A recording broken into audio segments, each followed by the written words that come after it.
Hi, everybody, and welcome back. I'm glad you came back to hear more about resilience in the tarot. So today what I'd like to talk about is how every card in the deck can actually carry some kind of a message about being resilient. And that's going to vary depending on how the card appears in the spread that you're using, or what kind of a draw, what sort of a message you are looking to get, how you're using the card. So it's going to change, not just for a different reading, but also who you are as a person, and that doesn't really always stay the same every day. So what you might get from a card one time could be different another time. So and that is actually part of being resilient, is being flexible. So that said, that there's not going to be any one answer or meaning for the card for all situations, whatever. It's just going to change a lot. You can still take a look through your decks, whatever, and start to look at each card with an idea of thinking, what kind of resilient meaning could this card have? Now, we can go back to Holistic Tarot and see what Benebell Wen says about individual cards and resilience. And what she suggests here, whoops, wrong page, what she suggests here is that there is actually a way of assigning an affirmation to every card. And when I read through her meanings, sometimes it resonates with me and sometimes it doesn't, which I think she would find that natural. But it's a good jumping off place to take a look at things and to see what possible affirmations or resilient meanings you could ascribe to different cards. So we're going to take a look at Hierophant, which is something that people could take a lot of different ways, but some people have a very troubled relationship with this card because it can be exclusionary. There can be a lot of gatekeeping and institutional stuff with this that leaves people out. It's very traditional, right? So this is, if you're not familiar with it, the Elemental Power Tarot. And mine already has writing on it, as you can see. And that is because I was using this deck with a series that is on Lisa Pepez's Supportive Tarot channel, which I will link here or there or somewhere down below, different places. And so I have already got on this tradition is just sort of my keyword meaning. And then I put gatekeeper and institutional along the sides. I'm looking for keywords. So I'm kind of using this as a little bit of a flashcard deck, and then I'm going to trim it all down to look like this once I've gotten where I want to get with this. So that is a little bit of a sidebar, but I do want to recommend that you do take a look at that series that Lisa did. It's super, super helpful. I think no matter where you are on your journey, it's kind of fun to see if you could just come up with one word for a card. All right, I deviated just to talk about where I'm playing around. So here's our Hierophant. And if you look at Benebell's book, her affirmation is, I uphold tradition and lead by example with my values. And she always gives reversed. She says, I'm an iconoclast and thrive on nonconformity. So here she's suggesting, I uphold tradition and lead by example with my values.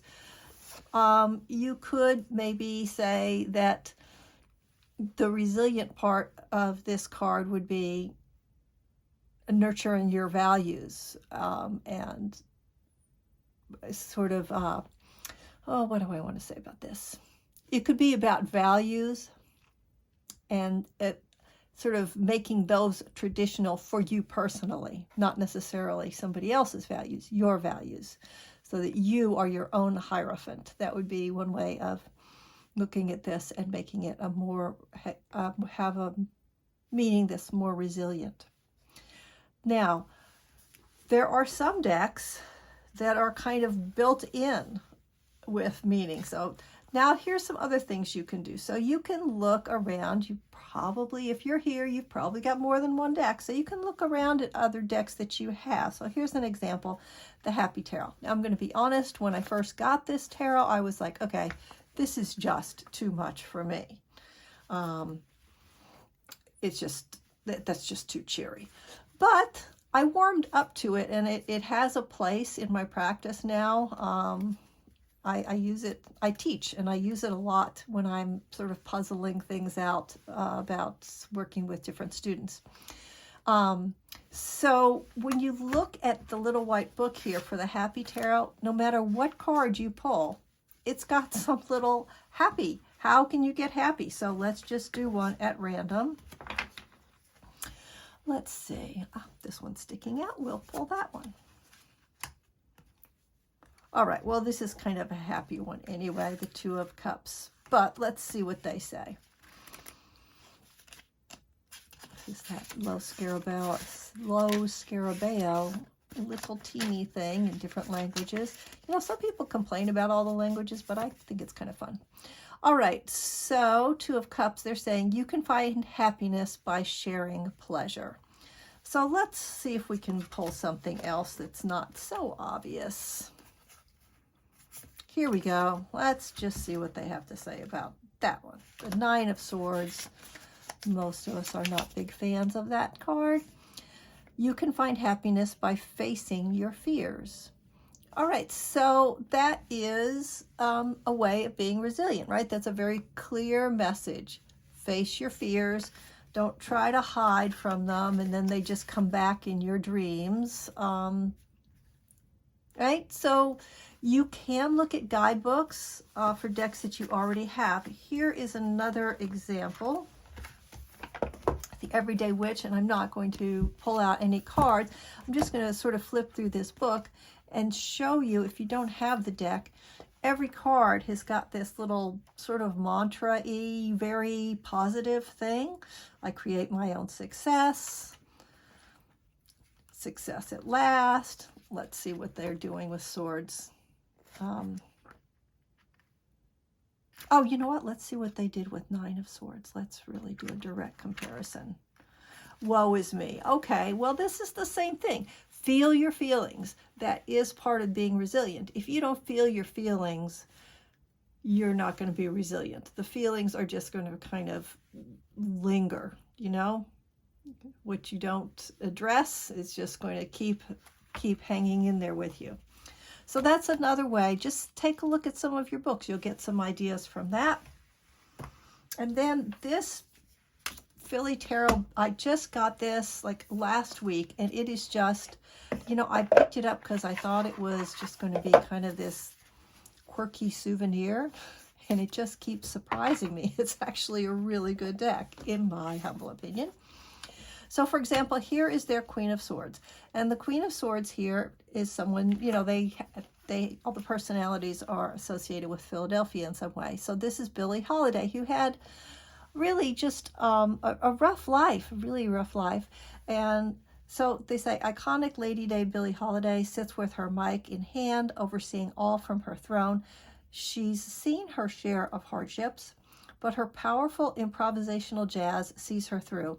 Where are your skills of artistry and adaptation in the face of the worst of times? So there's another message about being resilient, about improvising, and how are you going to get through the hard times. So that is what I wanted to say, is every card can have a meaning that can help you to build resilience. And what I'm going to suggest is, if you are one of these people who went through Lisa's class and you've got a card or flashcards that you're working on, is that you can go through that deck and you can write a little something on here about a resilience message on each of your cards.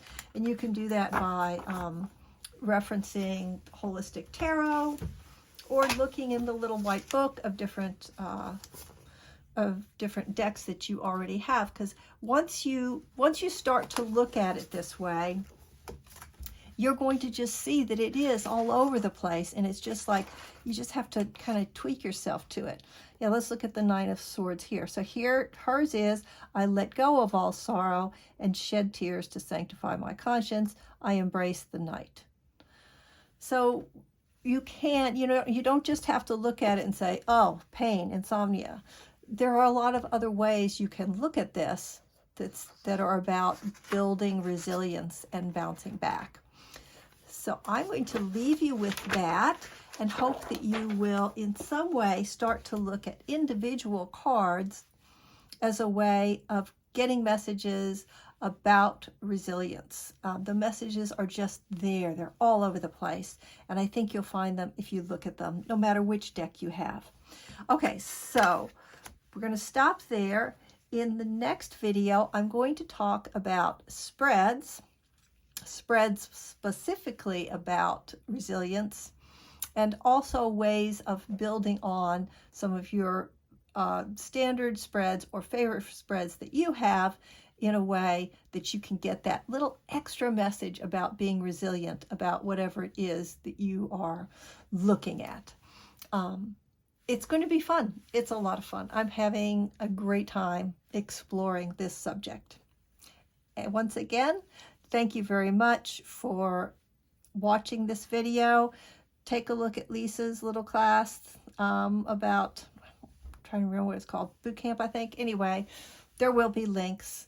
And I hope you will come back and watch the next video. If you're enjoying it, you hit the like and the subscribe and the bell. Ding! And hopefully you will get messages about this series. Thank you very much. Take care, be well, bounce back. Bye.